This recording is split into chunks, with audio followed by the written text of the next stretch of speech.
What's up, YouTube? This is my review of the VIZIO 50. Just kidding, troll on. This is the VIZIO M series. I have the 50-inch model. This TV is really great for under $800. You get 4K, you get full array local dimming. Really solid TV, except for one huge flaw for me, and I'll show you guys here in a second. Welcome to my review. Thanks for stopping by. First things first, this remote is awesome. Let's power this sucker on. You got a little light there in the corner, which is nifty. And this thing is going to boot up. Uniformity looks crappy right now because I'm above the television. Now, first question is, why everybody, is my TV on the floor? Well, I'll tell you why. Because one thing about this TV is the legs are on each corner of the television, or each end rather of the television.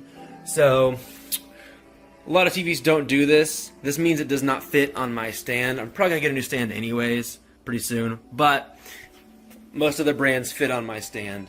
So this flashing, we'll get to this here in a second. Anyways, so that's kind of not too fun, but you know, that's not a deal breaker, but you know, it's not that great. So I'm sitting here on the carpet. If you already hear that music, if you already know the music, then kudos to you. Look at this remote though. This is awesome, okay? VIZIO cuts the bullshit and they get right down to it. Now here's what you get with this remote. You get an OK button. You get the directional pad, which is awesome. You get Netflix, you've got your Amazon, you've got iHeartRadio, you've got the power. Input is awesome. You've got an input button. So tap that sucker right there, and you can quickly go to your input just like the 90s. It's excellent. There's no fancy schmancy navigating crap, okay? You've got your menu button right here. Freaking lighting. Menu button right there, which is awesome. Tap your menu button, and you go right to it. Now, this is not an octa-core processor, okay? I mean, it kind of chops to the side, but look, it's right there immediately. You don't have to like get a wand out and go over here to the menu and then click on it and then go down to, no, hit the menu button wherever you are. Boom, what's the first setting? Picture. Boom, it's a TV. Your setting can be picture. Do you see this flickering? Yeah, I do too. I see it. When I first turned on the TV, I was like, oh my God, what is that? It's not, some people may not notice it, it says in the manual, but cameras definitely do. I definitely do. It's just one of those other features that LED has to help fix its issues that makes you go crazy. So you turn that off. It's called clear action. Click it off. Look at that. Now I always see these lines going down that I cannot see. That's normal TV shit. But turn that shit off. Game low latency right there. Boom. Look at that. You don't have to load anything up. You just click that, hit back a couple times, and you're done. You've got 18.5 milliseconds is the input lag on this thing because it's baller. Okay, guys, this for $800 TV, its 4K upscaling is great, and it has pretty darn good black level, which is awesome. The uniformity, you're not really going to notice. The black level, if you're in a dark room like me, I mean, it looks great. It looks great. I'll show you guys the big flaw for me.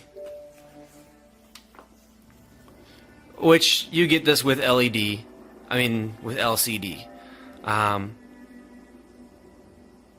This movement. Look at the screen. I mean, it turns into lines. So it's a bunch of blur that you can't see. It's just not clear. Now, of course,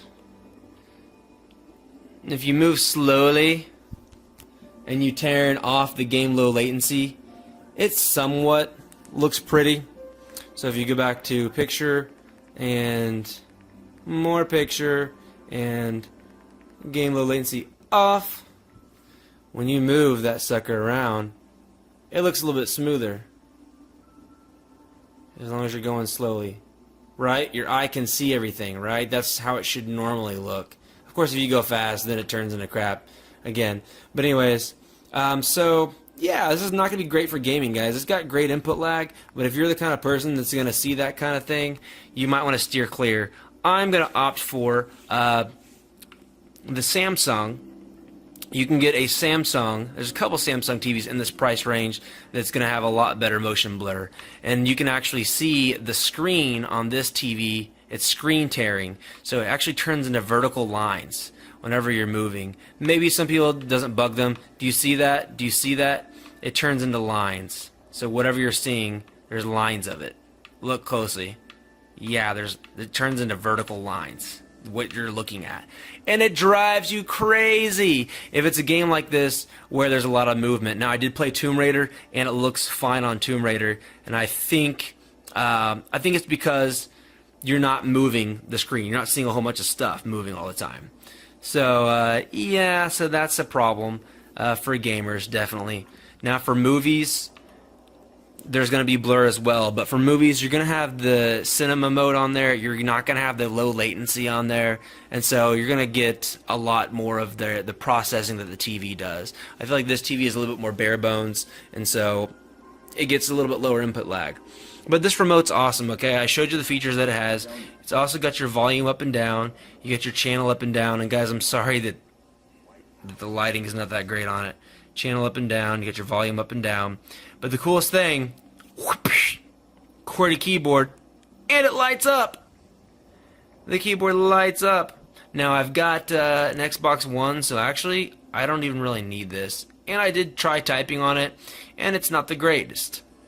On the back of the television, you can see the ports right here.